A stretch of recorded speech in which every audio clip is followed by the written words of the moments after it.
네, 오늘 출애굽기 21장 마지막 단락 들이받는 소, 또 구덩이를 파서 구덩이에 빠지게 해서 상해를 입히는 경우, 또 죽게 하는 경우, 이런 것에 대한 어떤 보상법이 이렇게 기록되어 있습니다.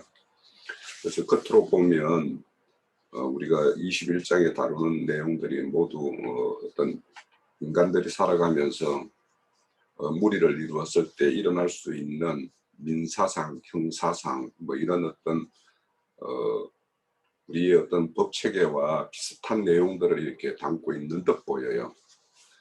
그렇지만 하나님의 말씀이니까 이 기록된 말씀들을 이렇게 하나님의 어떤 이 창조 목적과 관련되어서 하나님의 어떤 뜻을 성취하는 것과 관련시켜서 우리가 이 말씀들을 이렇게 살펴봐야 될 것인데, 오늘 여기 등장하는 것은 이제 소입니다. 소가 있고 속죄금이 있고 그렇죠. 자, 이런 것들을 우리가 어떤 영적으로 해석해서 우리 어떤 신앙과 연결시킬 것인가, 이런 것들을 좀 살펴봐야 될 것인데, 우선은 이제 여기에 등장하는 소를 뭘로 볼 것이냐, 또 들이받는다라는 것이 무슨 뜻이냐, 또 구덩이를 파서 이렇게 빠뜨리게 되는 어떤 이런 일들은 우리 어떤 교회에서 어떤 것을 이렇게 비추어서 말씀하시는 것인가, 이런 것들에 대해서 우리가 생각을 해보면, 또 십계명이 우리의 어떤 영적 의미가 있듯이 그에 따른 어떤 세부 시행령까지도 그런 어떤 연장선에서 우리가 이해를 가질 수 있다라고 생각이 되어집니다. 그래서 오늘 그 본 내용에 대해서 지금 이제 21장에 들어온 지가 이제 3주째가 되나요? 오늘이 3주째 되는데, 그동안 이렇게 가졌던 어떤 말씀들을 잘 풀어서 우리 모두에게 어떤 신앙생활에 유익이 되는 어떤 그런 말씀의 전도가 있기를 기대합니다. 자, 시작을 하겠습니다. 먼저 좀 열어주시죠.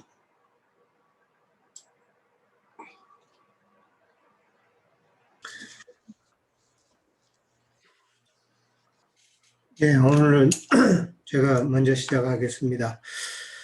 오늘은 뭐 홍영재님 말씀대로 이제 뭐 소가 주인공입니다. 소가 주인공인데 뭐 지금 28절부터 그 다음에 32절까지 소가 들이받아서 나온 게 있고, 그 다음에 이제 구덩이를 판 경우가 있고, 그 다음에 이제 또 36절, 35절, 36절에 보면은 또 이제 소가 나와서 이제 문제를 일으켰을 때 어떻게 할 것인가 하는 내용인데,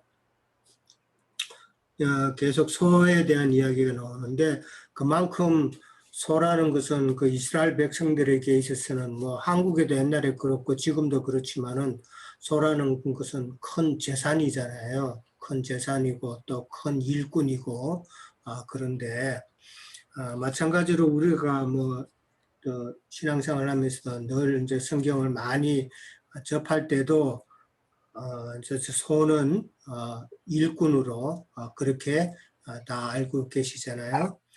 근데 이제 여기서 이제 이 소가 이제 두 가지 소가 나오죠. 하나는 이제 받는 소가 나와요. 받는 소가 있고, 그 다음에 또 바치는 그런 소가 또 나오죠. 여기서 이제 28절부터 32절까지 이제 그 소는 소와 그 다음에 들이받는 버릇이 있는 그 소는 이제 사탄의 그 일꾼들을 이야기하는 것으로 우리가 이해를 하잖아요. 아모스 4장 1절에도 보면은 바산의 암소라는 그 표현이 있어요. 그 바산의 암소라는 그 표현은 아모스 선지자가 그 당시 이스라엘 율법사나 서기관들을 두고 하는 내용이 이야기거든요. 그렇게 나와 있고, 그 다음에 시편 22편 12절에서 13절에 가면은 이제 다윗이 표현하기를 많은 황소가 나를 애워쌌고, 그 다음에 바산의 소들이 나를 둘러쌌다는 그런 표현이 있어요. 이제 그렇게 보면은 그 소는 바산의 소라고 하는 것은 다윗의 대적들이죠. 다윗의 영적 대적들은 이제 바로 사탄의 일꾼들을 그렇게 말하고 있다고 보면 될 것 같고요. 그 다음에 이제 여기 두 번째 보면은 이제 들이받는 소가 나와요.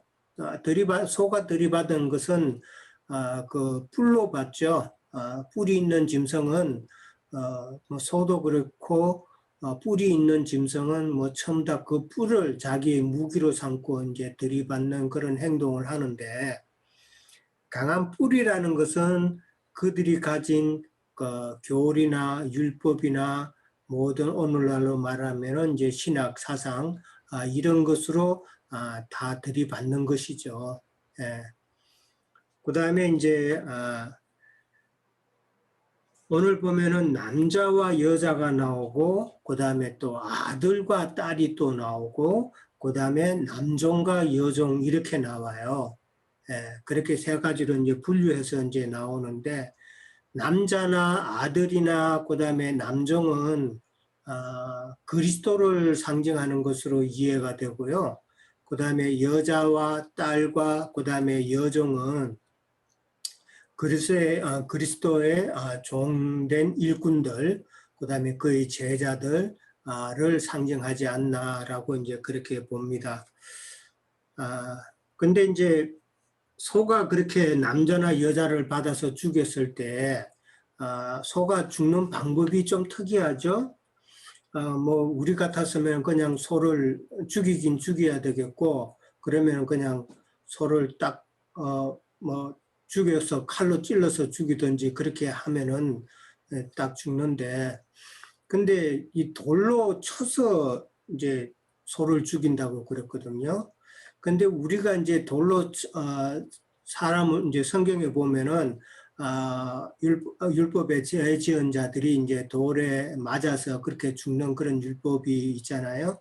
사람은 그렇게 하는데 이 소도 이게 돌에 맞는다는 게 그 조금 이야기가 좀 그렇죠. 뭐 소가 무슨 뭐 죄의식이 있어서 그러는 것도 아니고, 소가 무슨 도덕심이나 종교심이 뭐 있어서 그런 것도 아닌데 돌로 친다는 것이 이제 조금 특이한 방법이죠.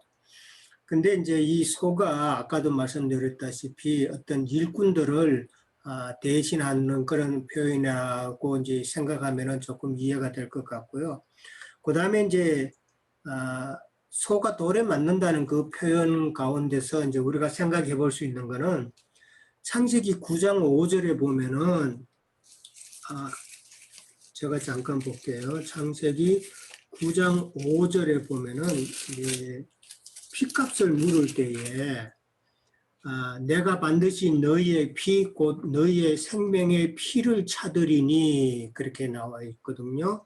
그리고 짐승이면 그 짐승에게서, 사람이나 사람의 행제면 그에게서 그의 생명을 찾는다라고 나와 있어요.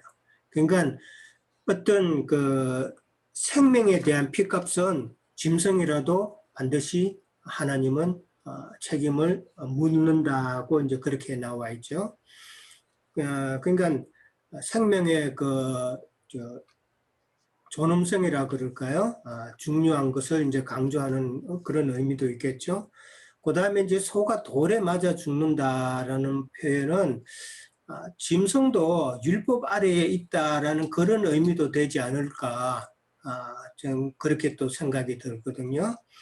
Anyway, 뭐 이제 소가 그렇게 돌에 맞아서 그렇게 죽는다고 그렇게 나와 있어요.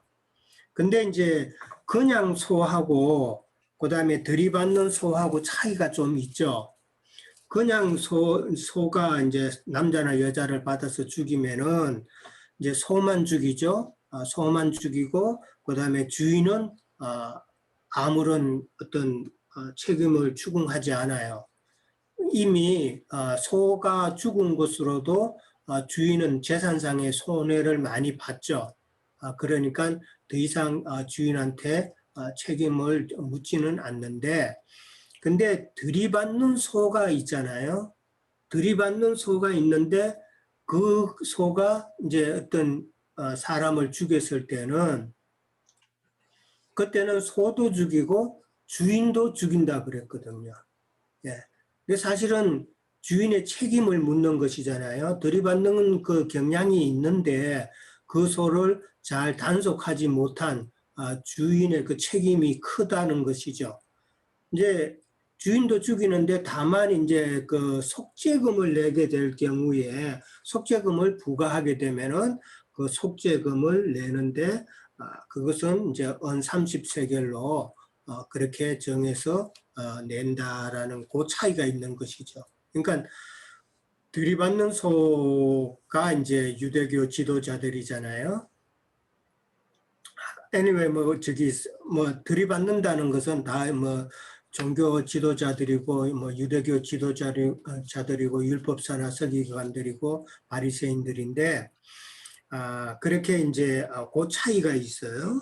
그래서 은 30세겔을 또 그 주인에게 준다고 나와 있는데, 그러고 나서 이제 그 고기는 먹지 말라 그랬거든요. 고기는 먹지 말라는 것은 이제 그들의 가르침을 따르지 말라라는 것으로 이제 이해가 됩니다. 그 다음에 이제 구덩이가 이제 나오거든요. 사람이 구덩이를 열어두거나 구덩이를 파고 덮지 않는다 그랬는데, 구덩이가 만들어지는 그 이유는 저는 두 가지로 봅니다. 하나는 우물이나 샘을 팠을 경우, 우물이나 샘을 팠는데 그 우물을 샘을 덮지 않고 그냥 놔뒀을 때 상당히 위험하죠. 위험한 그런 경우인데 우물이나 샘을 팠을 경우가 있고, 그 다음에 또 한 경우는 짐승을 잡기 위해서 함정으로 쓸 목적으로 구덩이를 파는 경우가 두 가지 그런 경우가 있겠죠. 그러니까 우물이나 샘을 팠다는 그 말은 우리도 잘 아시듯이 그 우물이라는 표현은 어떤 그 교회 모임을 상징하는 단어잖아요. 그러니까 율법 교회 모임을 상징하는 그런 우물이기 때문에 이 구덩이를 팠다는 것은 어떤 영적인 그런 함정이다라고 이제 저는 보는 거예요. 그 다음에 이제 아브라함도 이제 그렇고 이삭도 그렇고 이제 구덩이를 파서 우물을 팠잖아요. 그런 경우도 있고, 그 다음에 이제 리브가를 이제 만날 때, 그 다음에 예수님이 수가성 여인을 만날 때도 우물에서 만났잖아요. 이게 교회 모임을 상징하는 것이기 때문에 그렇게 보면 될 것 같고요. 그 다음에 이제 그 짐승의 함정이라 그랬는데, 그러니까 우물하고 짐승의 함정 이거를 다 두 가지를 묶어서 생각해 보면은 구덩이라는 것이 유대 지도자들의 그 영적인 함정이라는 것이죠. 그런 함정을 이야기를 하고 있는 것이 아닌가 그렇게 이해가 됩니다. 예수님도 마태복음 12장 11절에 보면은 그런 말씀을 하셨잖아요. 안식일에 구덩이에 양이 빠져 있는데 그러면 너희들이 가서 그 양을 구하지 않겠느냐 그렇게 말씀을 하셨는데, 예수님이 그때 말씀하신 그 구덩이라는 그 표현은 단순히 그냥 구덩이가 아니라 유대인들이 파놓은 율법 함정이라는 것이죠. 유대인들이 그 지도자들이 그 바리새인과 율법사들이 파놓은 그런 율법 구덩이에 너희들이 지금 하나님의 백성들을 거리를 몰아넣고 위험에 빠뜨려서 다 죽게 한다라는 그런 지적이거든요, 사실은. 그렇게 우리가 보면 되고요. 그러니까 이 구덩이라는 것도 구덩이 주인도 다 유대교 지도자들을 암시하고 있다. 그렇게 보면 될 것 같고요. 그 다음에 이제 세 번째 단락에 들어가면은 이 사람의 소가 저 사람의 소를 받아 죽인다는 그 표현이 나오잖아요. 거기서 이제 이 사람의 소는 이제 받는 소죠.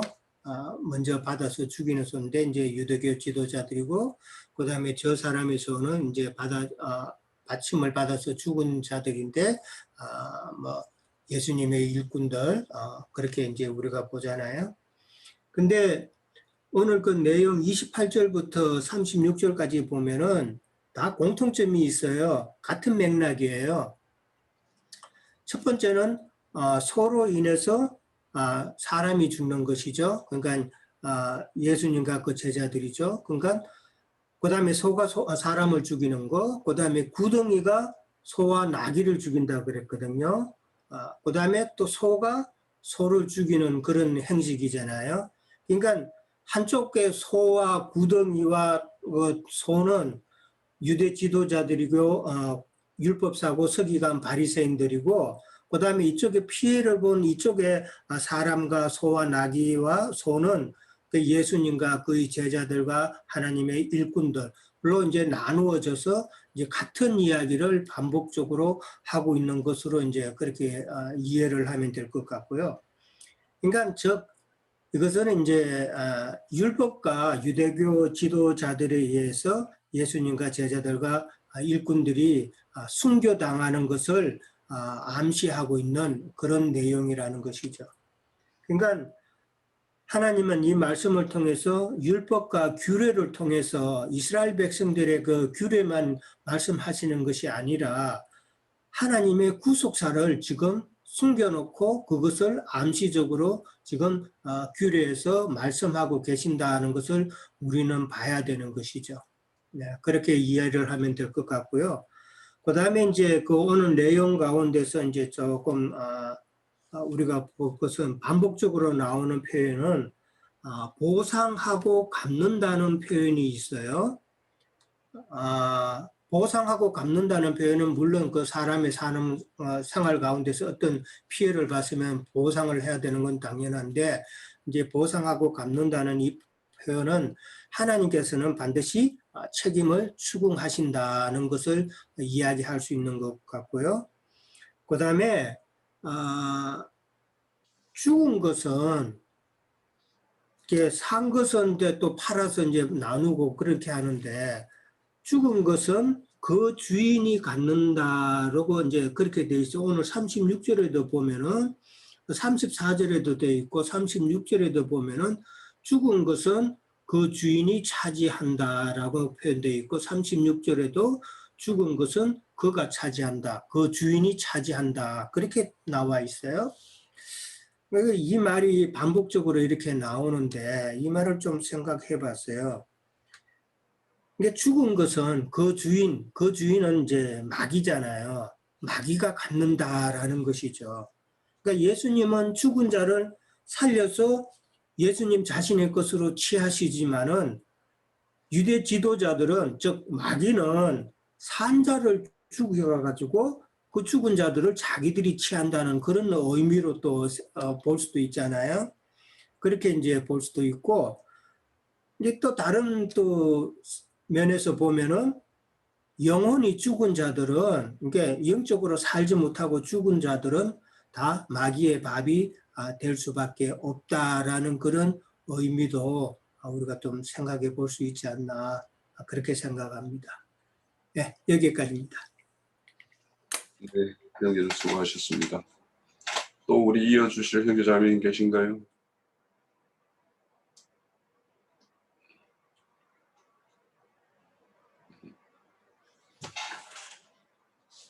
안 계세요?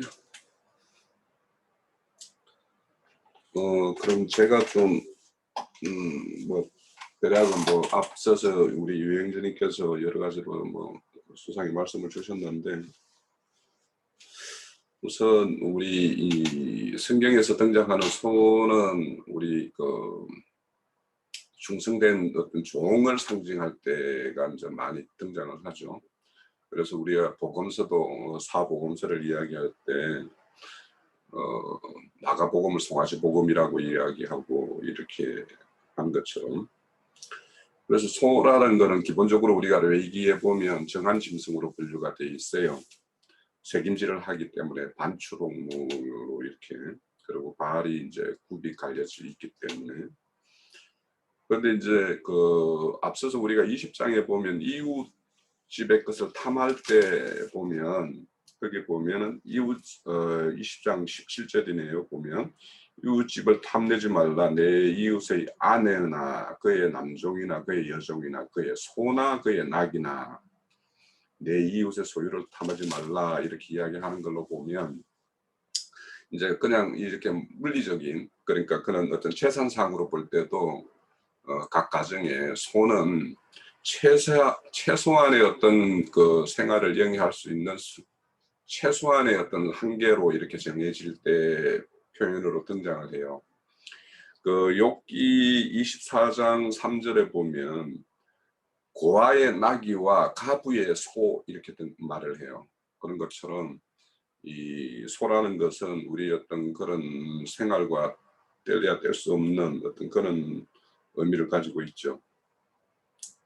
그래서 우리가 이제 이제 22장에 가면 소와 양을 이렇게 배상법에도 이제 이렇게 등장하듯이, 늘 어떤 가정마다 이런 소와 양을 이렇게 가축으로서 집짐승으로 이렇게 기르고 있는 걸 이렇게 볼 수가 있고, 또 앞으로 이제 이런 말씀들이 다 가나안 땅에 들어갔을 때 적용되는 어떤 그런 말씀이기 때문에, 가나안 땅에 가면은 이제 목축업과 농사업이 이제 주 생활의 수단이 되겠죠. 그러면 소라는 거는 항상 이제 집에서 이제 성경에서는 이제 희생제물로도 등장하고, 그러니까 희생제물로 드릴 때에는 왕과 제사장의 어떤 그 제물로서 이렇게 가치 있는 걸로 이렇게 드려질 때 소라고 이렇게 이야기를 해요. 그런데 이제 그 우리도 이제 농경사회 시골에서 이제 그 소라는 것은 한 집안의 어떤 큰 재산 목록이 예전에 보면 1호이기도 했었죠. 또 그래서 농사일에 쓰임이 되고 이렇게 하는데, 그 농사일에 쓰임이 되기 위해서는 이 길들임이 돼야 되거든요. 그래서 이제 저는 이제 어렸을 때 뭐 시골에서 그런 것들을 보면서 자랐기 때문에, 그 이렇게 소를 대부분의 이제 집에서 그런 어떤 농사일에 쓰이는 것들은 이렇게 암소를 이렇게 많이 쓰죠. 황소는 다스리기가 좀 힘들기 때문에 그렇게 이제 쓰는데, 그 암소가 이제 어느 정도 들어와 가지고 이제 콧뚜레를 뭐 한 1년 좀 넘어서면 콧뚜레를 이렇게 뚫어 가지고 이제 이렇게 길들이기를 해요. 그럼 그때 이제 처음에 쟁기를 이렇게 채우면 그걸 순순히 받아들이는 소는 없어요. 그런데 이제 쟁기를 이렇게 채우고 뭔가 이렇게 할 때 보면 이제 처음에는 망나니처럼 막 이렇게 저항을 하다가 어느 정도 이제 그 장정들이 몇 명 붙어가지고 이렇게 막 강제적으로 이제 이렇게 잡아서 그렇게 길들이는 것들을 이렇게 보고, 그래 한두 분이 이렇게 끌다 보면 이제 서서히 이제 길들여져서 이제 그 쓰임대로 쓰이는 것을 이제 봅니다. 그런데 이제 성경에는 이렇게 소를 여러 가지 모양으로 이제 이렇게 등장을 시켜요. 금방 이제 우리 형제님께서 주셨던 그 아모스의 그 바산의 암소 이렇게 등장하는 거는, 그 당시 북이스라엘의 그 지도자들이 가난한 자와 이렇게 힘없는 자들을 압제하고 핍박해서 그들의 어떤 재산을 수탈해 가지고 자신들은 그렇게 호화롭게 지내는 어떤 그 상황을, 그 종교 지도자들의 어떤 부인들은 집에서 호의호식을 하고 지내는 그것을 상징해서 바산의 암소들이라고 이렇게 이제 이야기를 하고 있거든요. 그런 것처럼 이렇게도 등장하고, 또 이런 어떤 소로 인해서 이제 이렇게 일상에서 일어나는 일들을 통해서 이제 하나님의 어떤 이야기를 이제 전하고 싶은 거는, 여기에서 소라는 거는 이제 하나님이 일을 하는 종을 어떤 상징한다라고 볼 수 있겠죠. 그래서 이 종으로서의 어떤 일을 충성되게 하는 것과 하나님의 어떤 보낸 주인의 의도와 상관없이 주인에게 반하는 일을 행하는 일, 이것들이 이제 오늘의 어떤 그 주된 내용입니다. 그런데 이제 이것들을 이제 여기 보면 소가 이제 이 들이받는다 이야기하는데, 이 들이받는다라는 것은 사실 주인은 소를 이렇게 종을 파송했을 때는 그 종이 만나는 자들을 하나님의 이렇게 근속으로 이렇게 편입시키는 일이 이제 주 일인데, 그것을 들이받게 되면 하나님으로부터 오히려 이렇게 멀어지게 만드는 어떤 그런 결과가 되기 때문에 이제 이 들이받는 소는 반드시 이렇게 죽여야 되는 어떤 이런 것이 되는 거죠. 그러니까 왜냐하면 그거는 주인의 어떤 목적과 전혀 상관없는 일을 행하는 어떤 그런 종의 모습을 이제 상징해요. 그런데 이제 이런 어떤 그 들이받는 소가 아무나 들이받냐 하면 대부분은 자기보다 약한 자를 들어받아요. 이게 대부분이. 그래서 우리가 이제 이렇게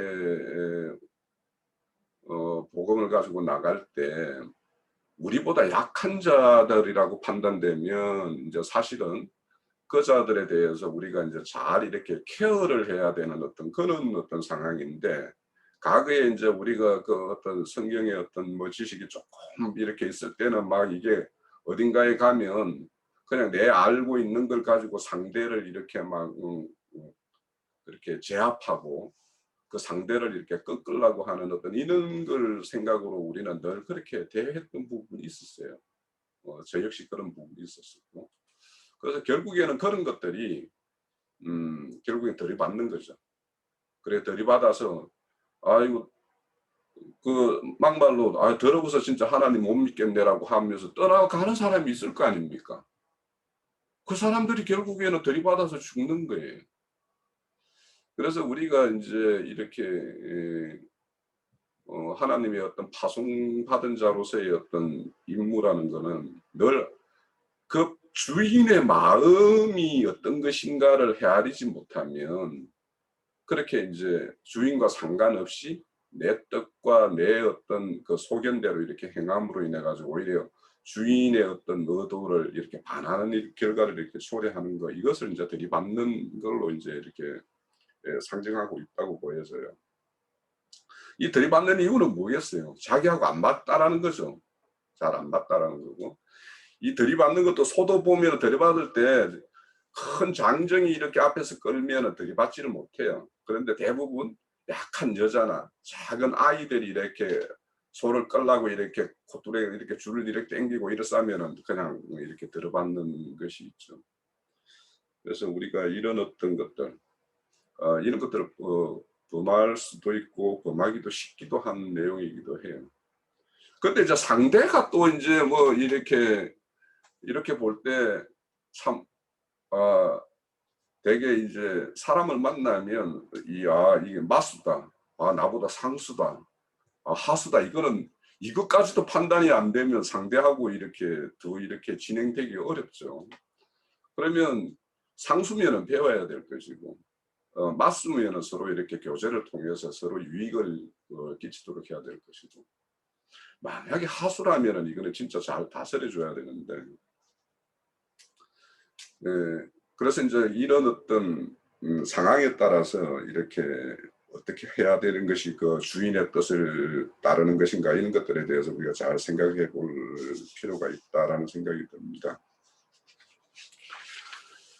그리고 이제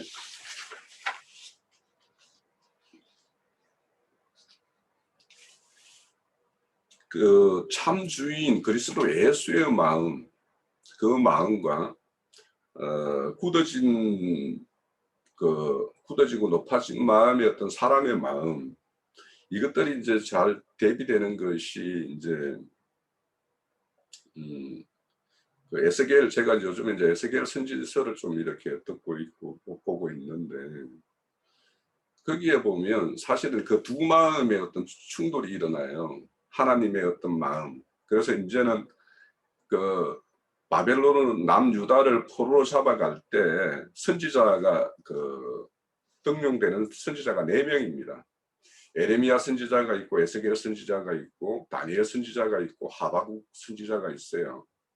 그런데 그 에레미야 선지자 같은 경우에는 이제 포로로 잡혀가는 어떤 그 상황에서 이렇게 어떤 슬픔을 이렇게 슬픔의 어떤 현실을 이렇게 이야기하는 거라면, 에스겔 선지자는 그 이스라엘의 어떤 패역한 굳어진 그자들에 대한 어떤 그 분노의 마음이 막 그냥 그려져요. 그래서 거기에는 막 심판의 선고가 뭐 1장에서부터 거의 24장까지가 그렇게 구성이 되어 있거든요.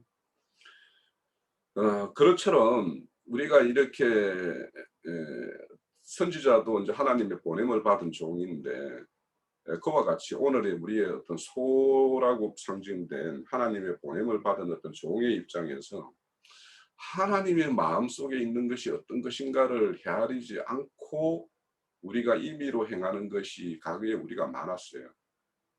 그래서 이제 예전에 사울이 바울 되기 전에 그 사울이 행했던 것들이 실상은 다 들이받는 거였었어요. 그게 하나님의 마음, 주인의 마음과 전혀 상관없는 것이었거든요, 그게.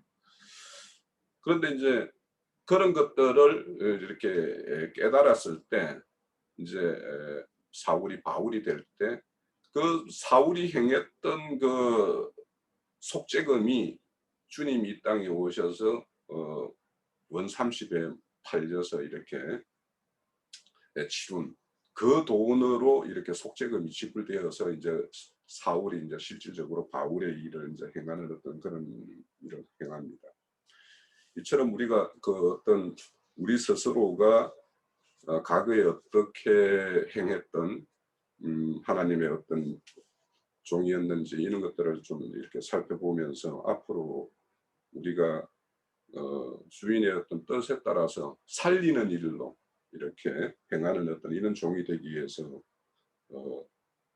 무엇을 우리가 개선하고 우리가 지금까지 취했던 어떤 자세를 바꿔야 될 것은 어떤 것이 있는가, 이런 것들에 대해서 한번 생각해 볼 필요가 있겠다는 생각이 듭니다.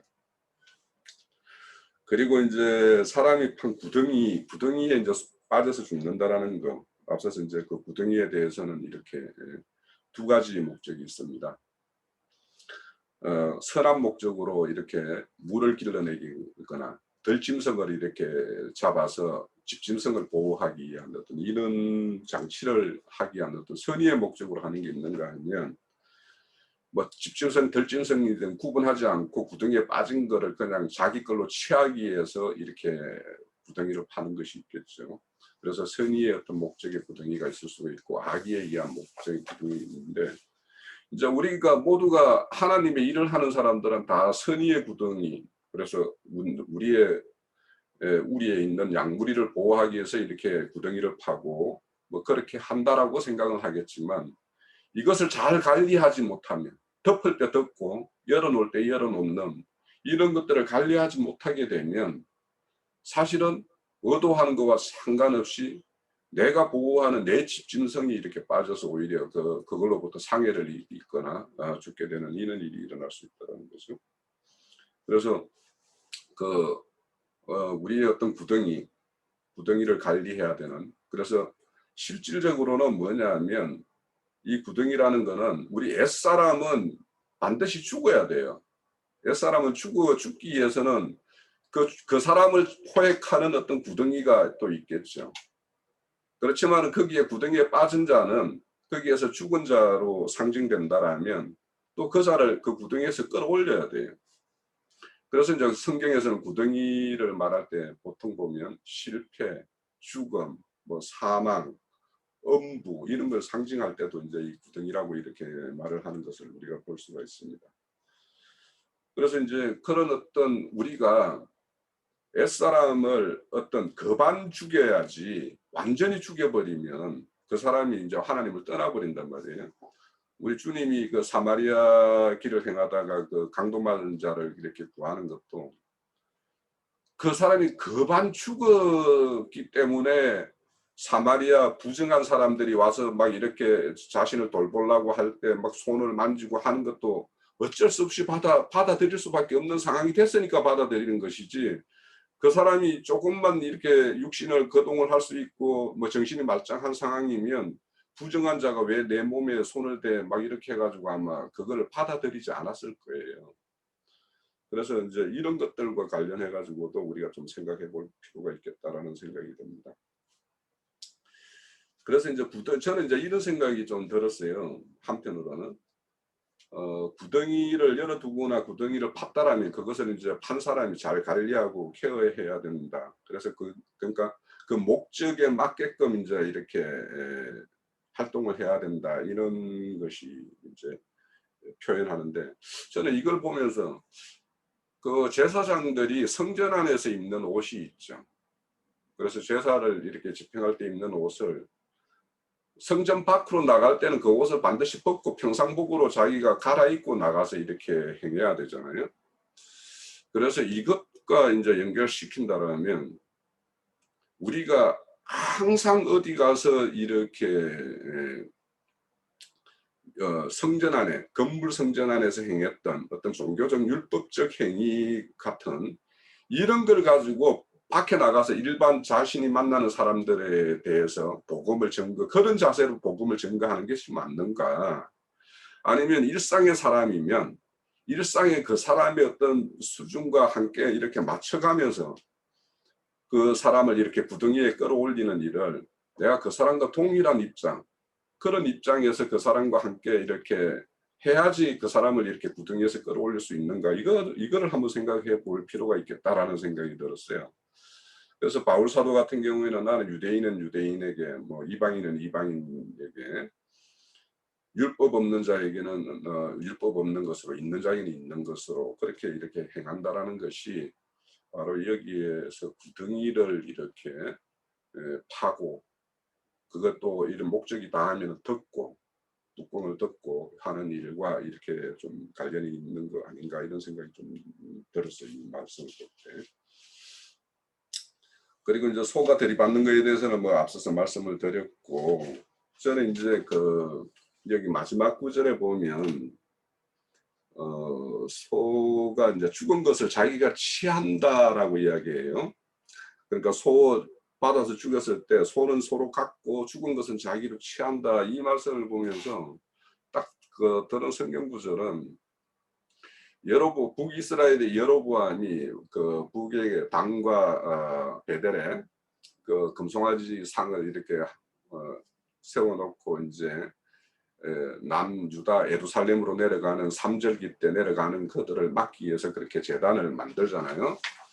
그 만들었을 때 그들의 어떤 그런 패역함을 이렇게 하나님이 전하기 위해서 젊은 선지자를 하나 파송을 해요. 그 열왕기 13장에 나오는 얘기입니다. 그래서 젊은 선지자를 파송을 할 때 너는 어디 가서 누구애가 함께 떡도 음식도 먹지 말고 자기 하나님이 주신 말씀만 그거 전하고 이렇게 내려오라고 했는데, 그 베델의 그 늙은 선지자가 젊은 선지자를 꿰죠. 너는 그렇게 하나님 말씀을 들었냐? 나는 하나님이 나한테 와서 너를 이렇게 집으로 들여서 이렇게 떡을 먹이고 이렇게 하라고 나는 들었다. 이렇게 해가지고 그 젊은이를 결국에는 늙은이의 어떤 베델의 선지자의 어떤 집에 들어가서 음식을 먹게 합니다. 그래서 그 선지자가 이제 이렇게 나가서 결국에는 사자의 찢김을 당해서 이제 죽죠. 그런데 그 선지자의 죽음을 늙은 선지자가 그 젊은 선지자 시체를 다 수습해 가지고 자기의 어떤 묘실에다가 이렇게 안장을 하고, 그리고는 이제 그 늙은 선지자가 자기 아들에게 나도 저 젊은이의 뼈 옆에다가 나를 이렇게 매장을 하라고 이렇게 이야기를 합니다. 그래서 결국에는 이제 악한 선지자에 의해서 젊은 선지자가 이제 미혹을 당해서 결국에는 그렇게 되었는데, 그래서 그 젊은 선지자는 결국에는 늙은 선지자의 것이 되어버렸고 서로 이제 유유상종이 되어서 같이 한 묘실에 이렇게 들어가는 모습을 이렇게 보여요.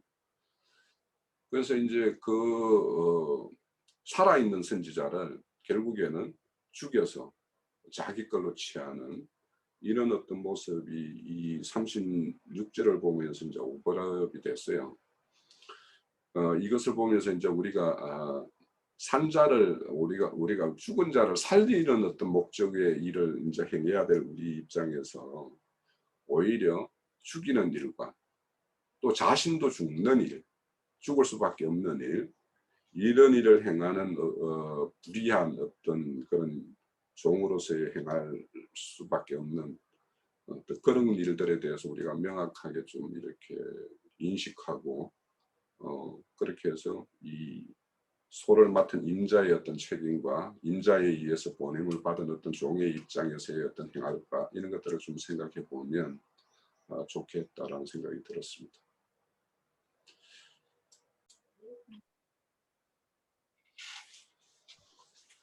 여기 출애굽기 21장에 28절부터 32절까지요. 잠깐만 저기 할게요. 여기 창세기에서 보면은 소는 그 옛날에 시골에서 보면 형제님들의 앞에서 말씀하셨듯이 시골에서 큰 재산이었어요. 소가. 그런데 이제 소가 그 일꾼으로 쓰임을 받았죠. 근데 그 없는 사람들은 그 재산이 전부였어요. 소가. 근데 소도 길들이지 않으면은 그 망아지처럼 이리 뛰고 저리 뛰고 뭐 길들이지 않으면 지멋대로 다니죠. 근데 이제 콧대를 끼고 이제 주인이 그 소를 쓰려면은 저 처음에는 콧대를 껴가지고 이제 그 길들임을 받아야지 주인이 잘 쓸 수 있는 곳으로 이제 소가 따라오죠. 여기에서 소가 들이받는 버릇이 있다. 그거는 율법 말씀으로 그 유대교 지도자들이 그 율법으로 다 정죄하고 그 율법으로 다 그 선지자들을 주님이 보내신 사도들을 다 죽이고 들여받았잖아요. 율법으로. 이게 여기 신약에 아니 저기 구약의 창세기에 보면은 가인이 아벨을 죽인 것처럼 창세기 4장 10절에서 14절이요.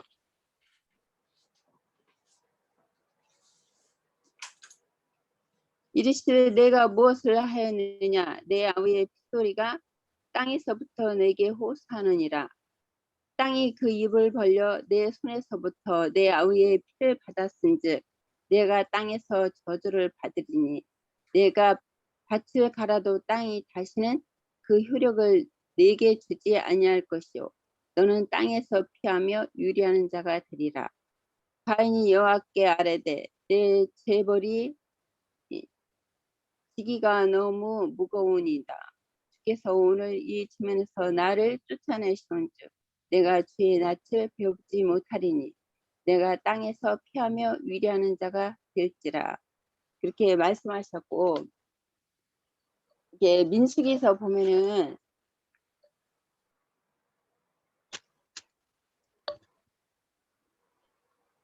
민수기 35장 31절부터 34절까지 볼게요.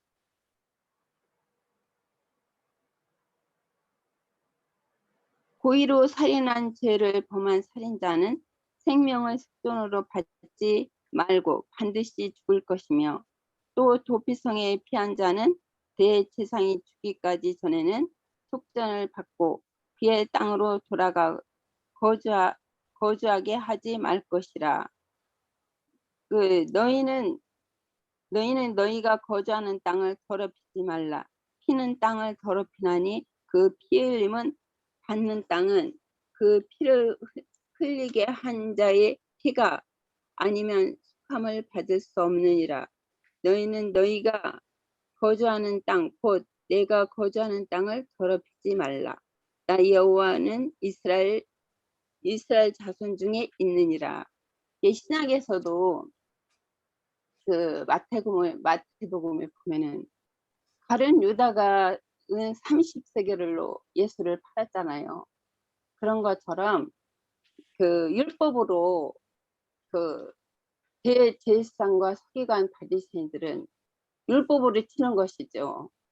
사람이 뭐 몽둥이를 치거나 저기요를 치는 것이 아니라 무슨 기구를 치는 것이 아니라 율법의 말씀으로 다 선지자들도 그렇게 했고 또 신약에서는 또 사도들과 주님도 그렇게 율법으로 죽임을 당하셨잖아요. 이게 여기서 또 그 33절에 구덩이에 그 사람을 구덩이를 열어놓거나 구덩이를 파고 덮지 아니하면 소가 나귀가 거기서 빠지면 그 구덩이는 주인이 잘 보상하여 짐승의 임자에게 돈을 줄 것이요 죽은 것은 그가 차지할 것이라. 여기 36절까지 저기 에레미야서 좀 볼게요.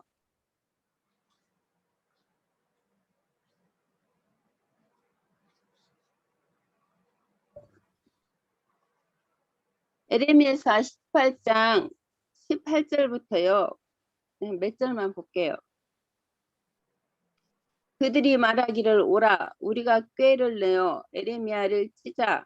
제사장들에게 율법이 지혜로운 자에게 생략이 선지자에게서 말씀이 끊어지지 아니할 것이니 오라 우리가 혀로 그를 치고 그의 어떤 말에도 주의하지 말자 하나이다.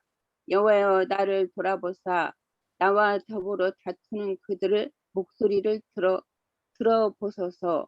어찌 악으로 선을 갚으리까마는 그들이 나의 생명을 해하려고 구덩이를 팠나이다.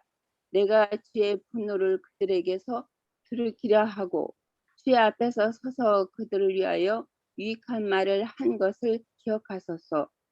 그리한즉 그들이 자녀를 기근에 내어 주며 그들을 칼의 세력으로 넘어지며 그들의 아내들도 자녀들을 잊고 과부도 되며 여기까지 뭐 읽을게요. 구덩이를 팔고 의도적으로 구덩이를 파서 그 선지자들을 그 복음을 전한 주님의 종들을 구덩이를 파서 일부러 그 뚜껑을 덮지 않고 열어놓은 것은 그게 빠져 죽으라고 의도적으로 그렇게 열어놓은 것이잖아요. 그래서 예레미야 선지자도 유대교 지도자들이 그렇게 의도적으로 많은 고난을 주님의 일로 인해서 말씀으로 인해서 많이 고난을 받고 나중에는 그들로 인해서 죽음을 당했잖아요. 그런 것처럼 그 주님의 참 종들을 그 악한 율법으로 율법의 지도자들이 율법으로 말로 그 앞선 선진들을 그렇게 순결을 시켜준 것을 이렇게 말씀을 통해서 좀 깨닫게 됐어요. 여기까지 할게요. 네. 이어서 우리 안정식 자매님. 네, 저는 여기 말씀을 보다가 지금 김혜자 자매님이 33절, 34절 그 말씀을 저는 좀 다르게 봤는데 이거는 나중에 나영재님한테 좀 듣고 싶어요. 왜냐하면 사람이 구덩이를 열어두거나 구덩이를 파고 덮지 아니하므로 소나 나귀가 거기에 빠지면 그 구덩이 주인이 잘 보상하여 짐승의 임자에게 돈을 줄 것이요 죽은 것은 그가 차지할 것이요. 여지껏 이 28절에서 36절까지 읽어봤을 때 문맥하고는 조금 여기 부드러운 것 같아요. 여기 사람이 구덩이를 열어두거나 했는데 나중에 주인이 잘 보상하여 짐승의 임자에게 돈을 줄 것이요 죽은 것은 그가 차지할 것이니라. 저는 형제님 자매님이 여지 그 말씀을 다 했는데 저는 지금 이걸 다루려는 게 아니고 제가 좀 이게 조금 궁금했던 것을 제가 말씀을 드리는 거예요. 주님이 속전세를 내고 우리를 우리 옛사람을 결국은 차지한 거잖아요. 우리를 죽고 주님이 우리 대신에 죽은 거기 때문에 우리 대신에 주님이 죽은 것이기 때문에 저는 좀 그렇게 봤고요. 저는 이 말씀을 지금 집중적으로 하려는 게 아니고 그 문맥을 보면서 제가 좀 와서 닿는 말씀이 있었어요. 마태복음 21장 33절에서 46절까지 한번 읽어볼게요. 다른 한 비유를 들으라. 한 집 주인이 포도원을 만들어 산 울타리를 두르고 거기에 죽자는 틀을 만들고 망대를 짓고 농부들에게 세로 주고 타국에 갔더니 열매 거둘 때가 가까움에 그 열매를 받으려고 자기 종들을 농부들에게 보내니 농부들이 종들을 잡아 하나는 심히 때리고 하나는 죽이고 하나는 돌로 쳤거늘 다시 다른 종들을 처음보다 많이 보내니 그들에게는 그렇게 하였는지라. 후에 자기 아들을 보내며 이르되 그들이 내 아들은 존대하리라 하였더니 농부들이 그 아들을 보고 서로 말하되 이는 상속자니 자 죽이고 그의 유산을 차지하자 하고 이에 잡아 포도원 밖에 내쫓아 죽였느니라. 그러면 포도원 주인이 올 때에 그 농부들을 어떻게 하겠느냐. 그들이 말하되 그 악한 자들을 진멸하고 포도원은 제때의 열매를 바칠 만한 다른 농부들에게 새로 줄지니이다. 예수께서 이르시되 너희가 성경에 건축자들이 버린 돌이 모퉁이의 머릿돌이 되었나니 이것은 주로 말미암아 된 것이요 우리 눈에 기이하도다 함을 읽어본 일이 없느냐. 그러므로 내가 너희에게 이르노니 하나님의 나라를 너희는 빼앗기고 그 나라의 열매 맺는 백성이 받으리라. 이 돌에 떨어지는 자는 깨어지겠고 이 돌이 사람 위에 떨어지면 그를 가루로 만들어 흩으리라 하시니 대제사장들과 바리새인들이 예수의 비유를 듣고 자기들을 가르쳐 말씀하심인 줄 알고 잡고자 하나 무리를 무서워하니 이는 그들이 예수를 선지자로 알미었더라. 여기 이제 이 말씀이요 마가복음 12장 1절에서도 이제 쭉 나오는데 거기는 이제 조금 여기하고 좀 틀리더라고요. 몇 가지 이렇게 머리가 터지고 뭐 그런 것들이 있었는데 저는 말씀드리고 싶은 것은 분명히 여기서 보면 주님이 농부들에게 맡겼어요. 근데 맡겼는데 그 농부들이 종들을 때리고 이제 억압을 한 것이잖아요. 그런 걸 봤을 때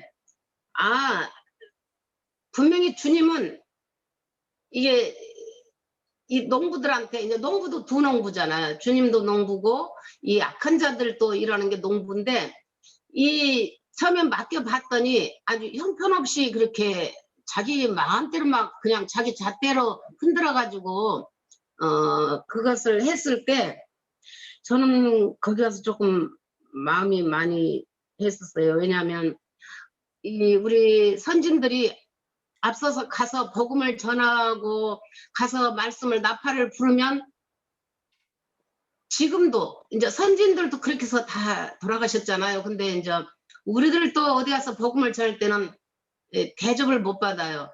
그리고 주위에서 내 옆에 가까운 사람한테 전해도 대접을 못 받는 건 당연해요. 왜냐하면 말로 돌로 치는 것은 말로 때리는 거잖아요. 이제 그 말씀으로 갖다가 자기네들 말씀으로 치고 그리고 말씀을 모른다 할지라도 자기네 이론으로 아는 거 그런 걸로 인해서 칠 때 얼마나 많이 우리가 이제 그런 걸로 해서 이측도 되지만은 오는 자마다 계속 죽였을 때 나중에는 내 아들을 보내며 내 아들은 전달이라 했는데 주님이 오셨어도 그들은 주님을 죽이셨잖아요. 그래서 그런 걸 보면서 출애굽기에서 보면은 들이받는 것과 종들을 그렇게 그냥 소들을 그때 이렇게 죽이고 그렇게 했던 것을 보면서 우리가 이 길을 가는데 참 많은 것을 허비를 해야 되겠구나. 주님이 우리를 위해서 허비했던 것처럼 많이 허비가 된다는 것을 저는 좀 알았어요. 그래서 아무리 주님이 전해도 들을 자는 얼마 안 되고 더 악한 자들이 흥왕하고 왕성하니까 우리들이 조금 설 자리가 조금 없다고 개인적으로는 그렇겠지만 주님은 다 그것도 다 주님 완배 안에서 왔기 때문에 저는 그럴 수 있다고 봐요. 그러나 나중에 주님이 우리한테 격려하는 말씀으로 저는 좀 봤거든요. 예수께서 이르시되 그 41절에 보면 그 악한 자들을 진멸하고 포도원은 제때 열매를 바칠 만한 다른 농부들에게 새로 줄지니이다. 이 다른 농부들이 이제 이제 쉽게 말하자면 우리 교회 금기름 붓는 집 교회 형제 자매님들이라고 저는 좀 말하고 싶어요. 다른 농부들에게 여지껏 우리가 그렇게 고통을 받았지만은 이제는 주님이 우리들한테 맡겼을 때 주님이 그래서 그 밑에서 보면 건축자들이 버린 돌이 모퉁이의 머릿돌이 되신 것처럼 머릿돌이 되신 주님을 우리가 의지해서 이 길을 가야 되지 않는가. 계속 우리가 그냥 받쳐 죽기만 하면 어찌 할 건가 하는 생각이 조금 와서 이 말씀을 좀 전했습니다. 여기까지 할게요. 네.